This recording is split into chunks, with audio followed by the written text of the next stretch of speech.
Jack Mercer stirred from the depths of a dreamless slumber, the cold, sterile environment of the cryogenic pod seeping into his consciousness.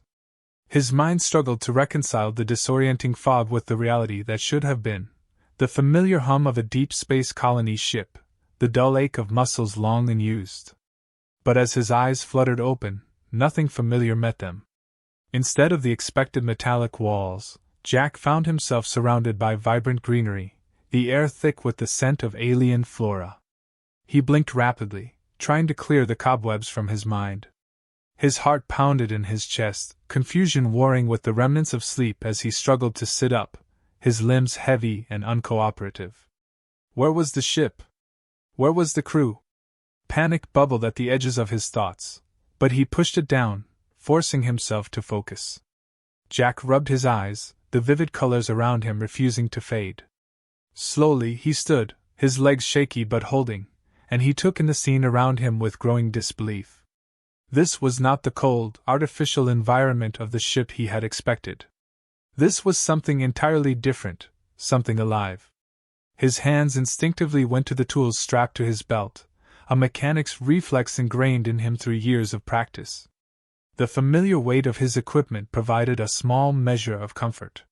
He checked his communication devices, flipping switches and pressing buttons with practiced ease, but each one remained stubbornly silent.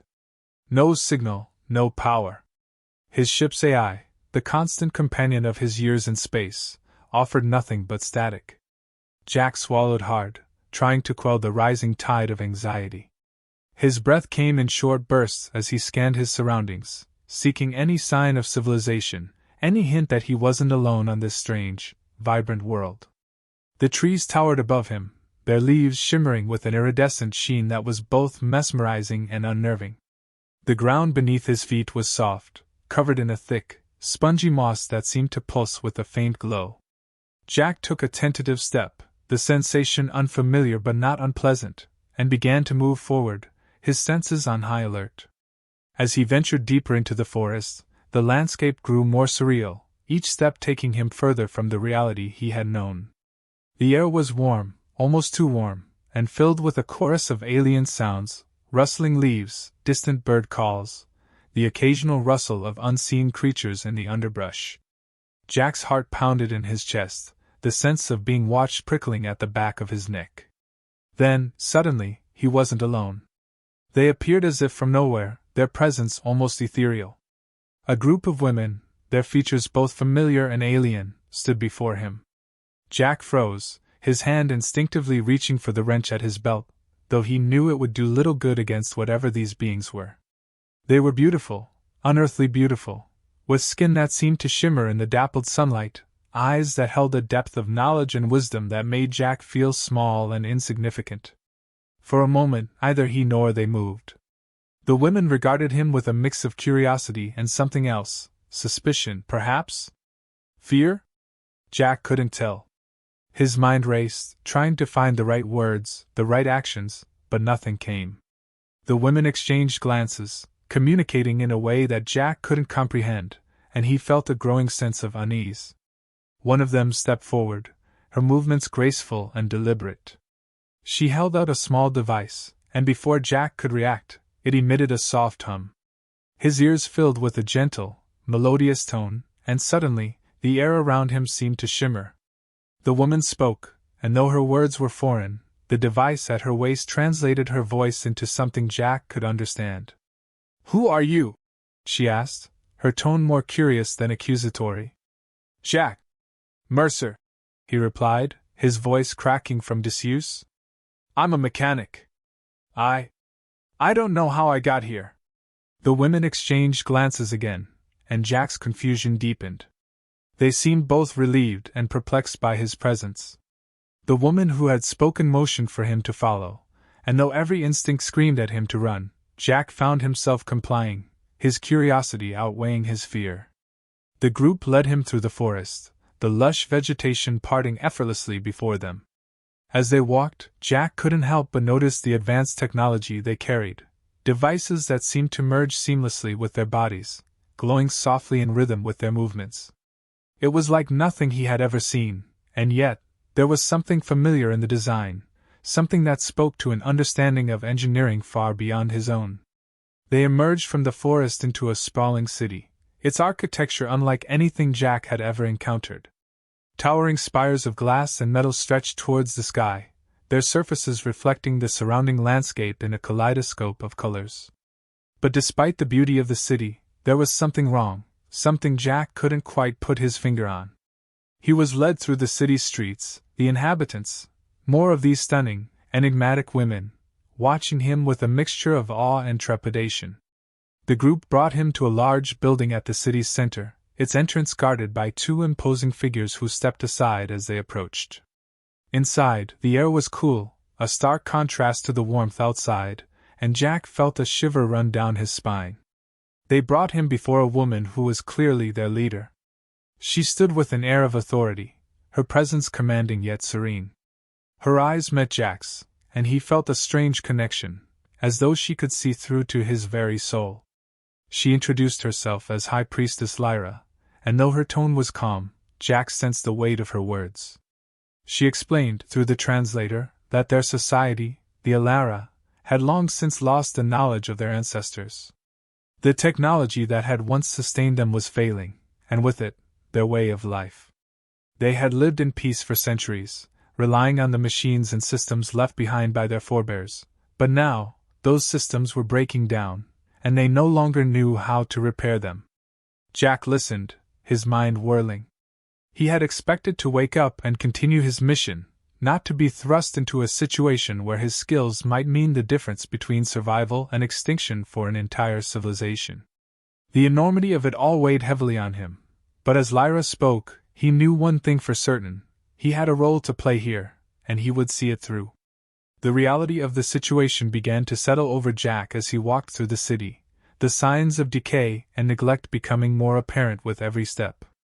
The Alara's technology, once undoubtedly advanced and powerful, was now a shadow of its former self.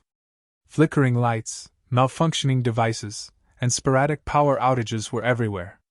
Jack's trained eye could see the strain on the systems, the patches and makeshift repairs barely holding everything together.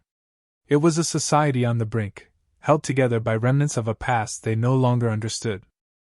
As he observed, it became clear that the Alara had lost not just the knowledge of how to repair their technology, but the very will to do so.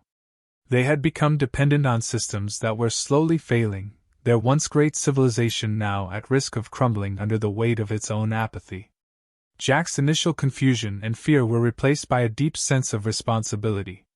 These people, despite their advanced nature, were vulnerable. And for reasons he didn't yet fully understand, they were looking to him for help. It didn't take long for the Alara to realize that Jack's understanding of machinery and systems far surpassed their own. High Priestess Lyra and the Council gathered around him, their usually serene expressions tinged with a mix of hope and desperation.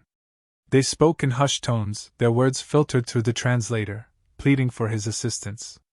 They didn't understand their own technology anymore, and without intervention, their society would fall apart.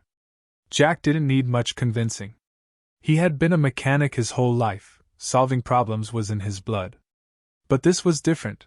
This wasn't just about fixing a ship or a machine. This was about saving an entire civilization from collapse. The weight of the task wasn't lost on him, but as he looked into their eyes, he knew he couldn't walk away. This was his mission now. The first step was understanding what he was dealing with. Jack spent the following days and nights immersed in the Alara's technology, pulling apart systems, examining their cores, and trying to piece together how everything worked. The technology was unlike anything he had ever seen, elegant and highly advanced, yet incredibly fragile due to centuries of neglect. The systems were complex, far more so than the straightforward machinery he was used to, but they also revealed their secrets to someone who knew where to look. The more Jack uncovered, the more awed he became by the ingenuity of the Alara's ancestors. But that awe was tempered by frustration. How had such a capable society allowed itself to fall into this state? Basic maintenance, something as simple as replacing worn-out parts, had been ignored for so long that now, even minor issues had snowballed into major threats to their survival. Jack's hands moved deftly, making quick repairs where he could, stabilizing systems on the verge of failure. It was enough to buy them time, but he knew it wouldn't be a permanent fix.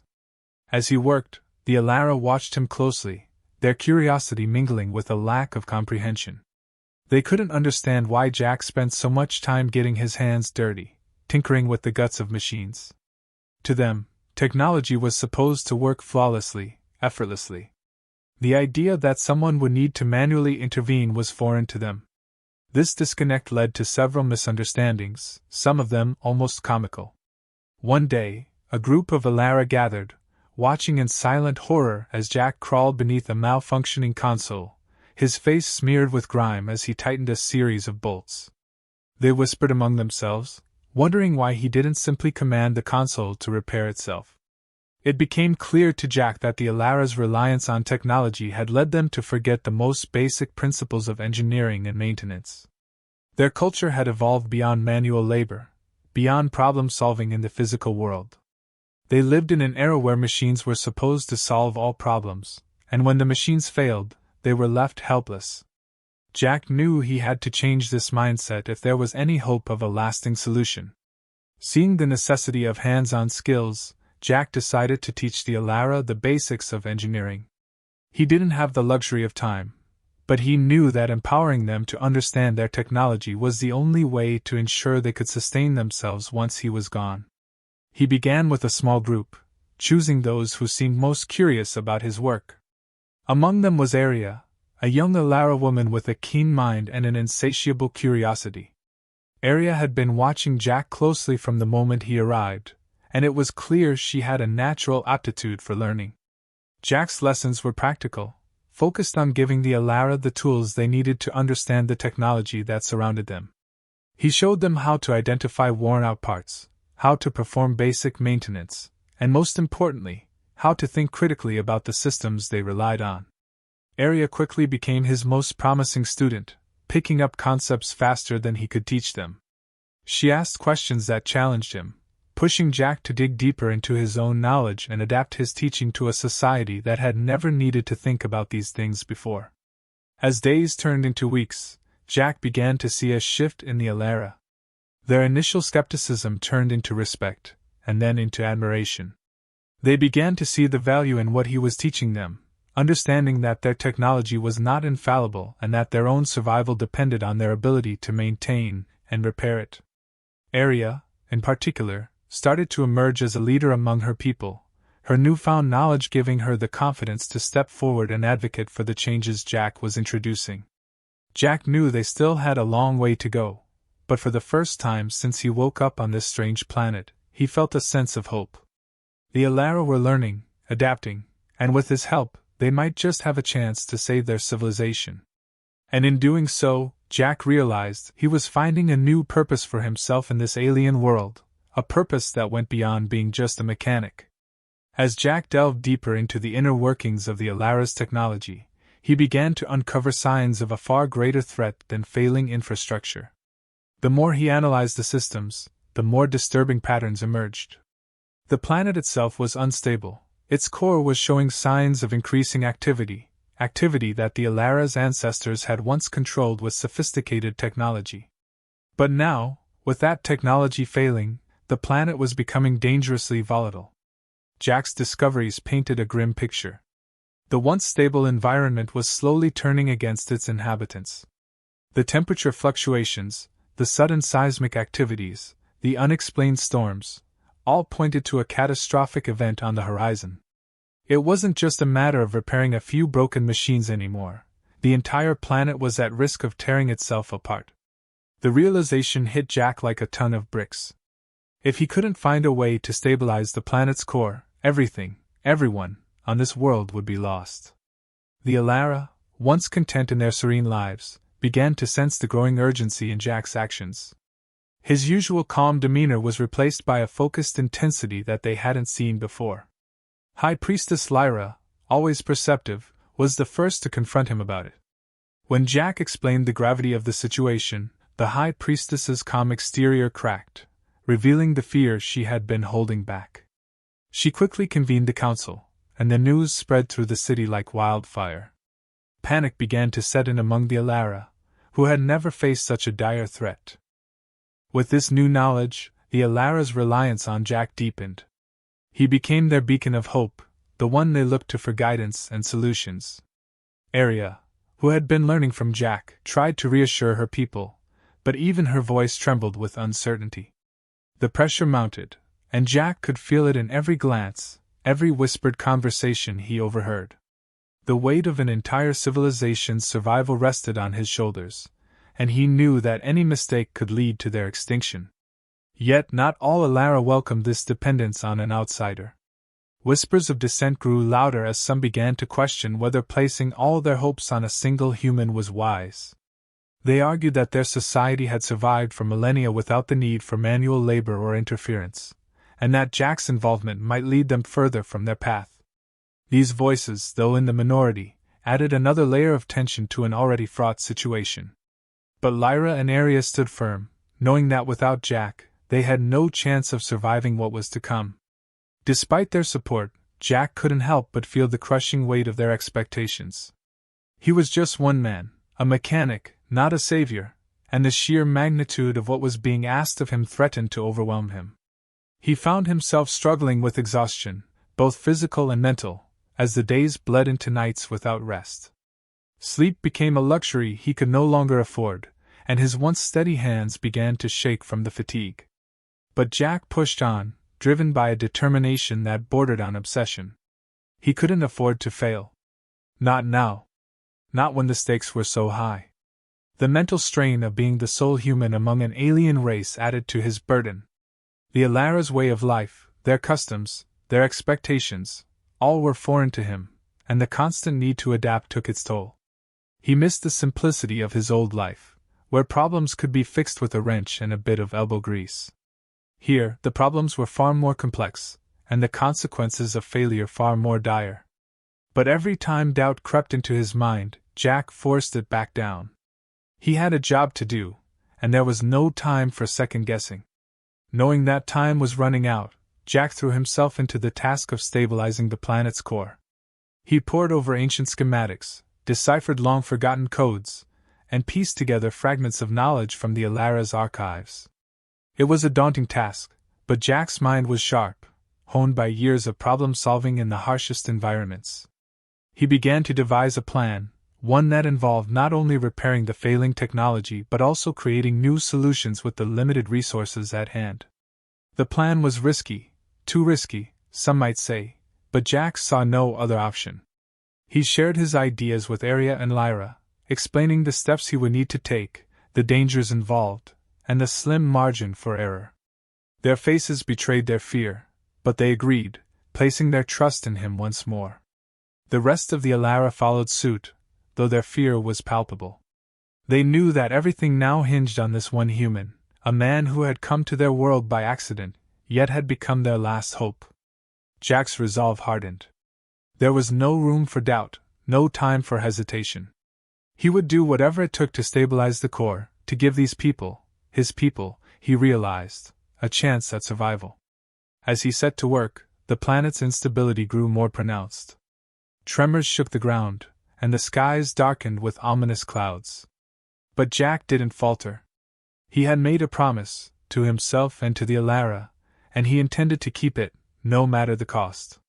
Jack's hands moved swiftly, guided by years of experience and the intense focus that the situation demanded. The core stabilizers were their last line of defense against the planet's imminent collapse, and every second counted. Arya and the small group of Alara students he had trained stood by his side, following his instructions with a mix of determination and fear. The air around them crackled with energy, the core reacting violently to the instability Jack was working so desperately to control. Sweat dripped from Jack's brow as he tightened the final bolts, his fingers moving with precision despite the tremors shaking the ground beneath them. The core's temperature was rising, the readings on his makeshift monitor flashing warnings that would have sent anyone else running. But Jack couldn't afford to stop. The stabilizers, ancient but powerful, needed to be brought back online in perfect synchronization, or the entire planet would be lost. As he worked, Jack's mind raced, calculating and recalculating every move. One wrong adjustment, one misaligned circuit, and it would all be over. But there was no room for doubt. The Alara were depending on him, and he couldn't let them down. The stabilizers hummed to life, their power building slowly, too slowly. Jack's breath caught in his throat as the core's instability spiked, the energy levels threatening to spiral out of control. With a shout, he called for Arya to engage the final sequence. Her hands shook as she activated the controls, but she didn't hesitate. The stabilizers surged, their power finally matching the core's intensity. For a moment, it seemed as though it wasn't enough, as though the planet was too far gone. But then, with a jolt that knocked everyone off their feet, the core began to stabilize. The readings leveled out, the violent tremors subsided, and the air, once charged with impending doom, grew calm. Jack slumped against the nearest console, his chest heaving with the effort it had taken to keep everything together. The room was silent, the only sound the soft hum of the stabilizers doing their job. Slowly, he looked up at Arya and the others, their faces a mixture of shock and awe. They had done it. They had saved the planet. The realization of what they had accomplished began to sink in as they made their way back to the surface. The Alara who had watched from a distance were now gathering, their expressions reflecting the same mixture of disbelief and relief. Jack, though utterly exhausted, managed a small, tired smile. The planet had been saved, and with it, the lives of everyone who called it home. As they emerged from the depths, the skies, once dark and foreboding, began to clear.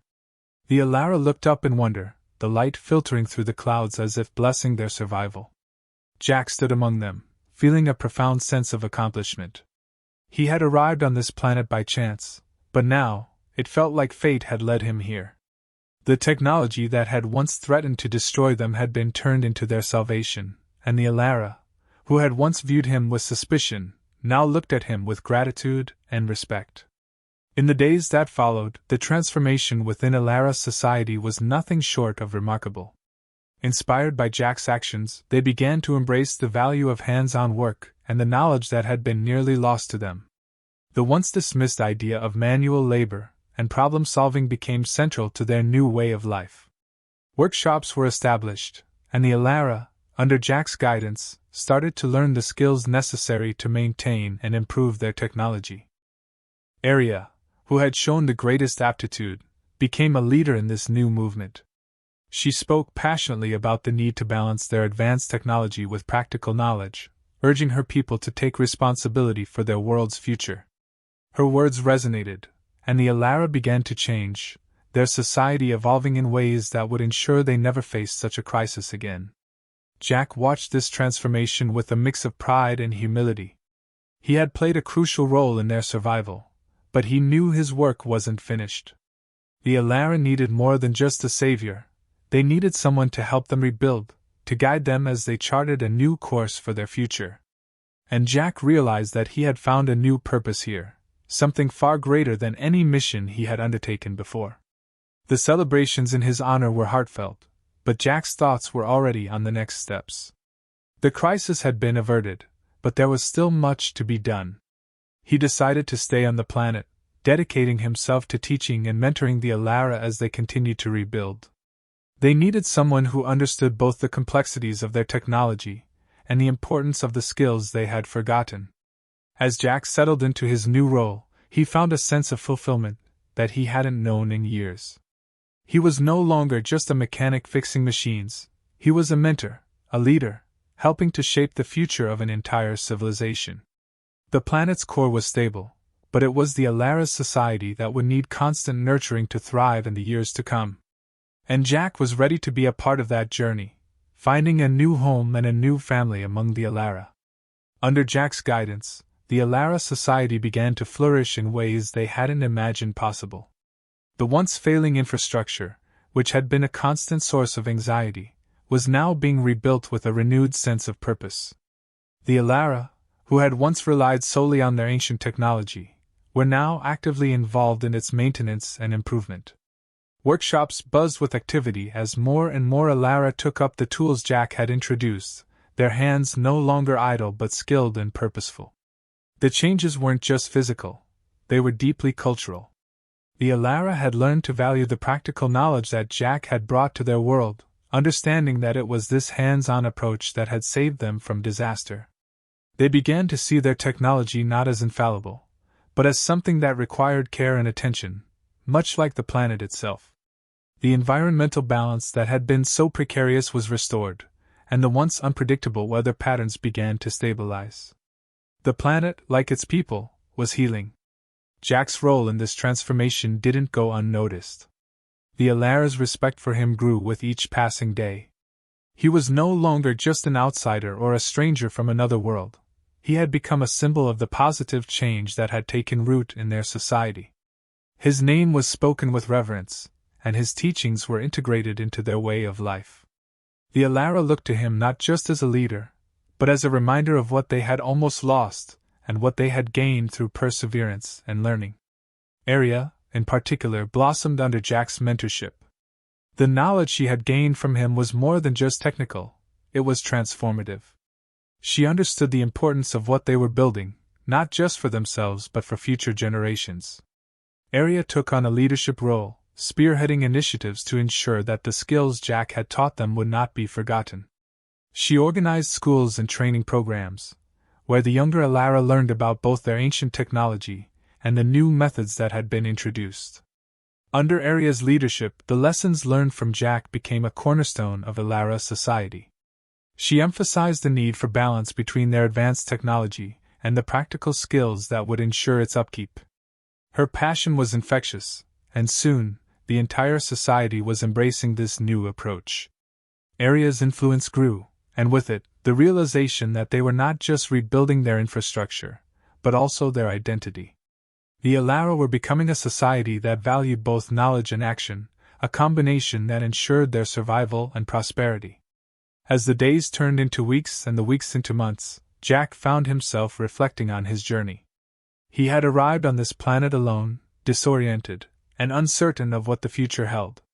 But now, as he looked around at the thriving society that had risen from the brink of collapse, he felt a deep sense of pride and fulfillment.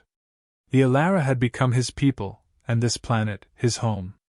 The occasional pangs of homesickness were still there, reminders of the life he had left behind, but they were fleeting. What mattered now was the life he had built here, among the Alara. Jack knew that his work wasn't over, but he welcomed the challenge. There was still so much to do, so much to teach, and so much to learn. The Alara had come a long way, but they were only at the beginning of their new journey. Jack had found a new purpose, one that went beyond repairing machines. He was helping to build a future, not just for himself, but for an entire civilization. And in that, he found a sense of peace and belonging that he hadn't known in years. As the sun began to set, casting a warm glow over the revitalized city, Jack stood alongside Arya, both of them taking in the sight before them. The city, once on the verge of collapse, now gleamed with new life. The buildings, the people, the very air itself seemed to hum with the energy of renewal and hope. Jack felt a deep sense of fulfillment, a quiet joy that came from knowing that his journey, though unexpected, had led to something truly meaningful. Arya looked at him, her eyes reflecting the same sense of accomplishment. Together, they had brought about a transformation that would echo through the ages. As they stood there, side by side, watching the city settle into the calm of evening, Jack knew that this was just the beginning. The future stretched out before them, full of promise and potential. And for the first time in a long time, Jack felt truly at home.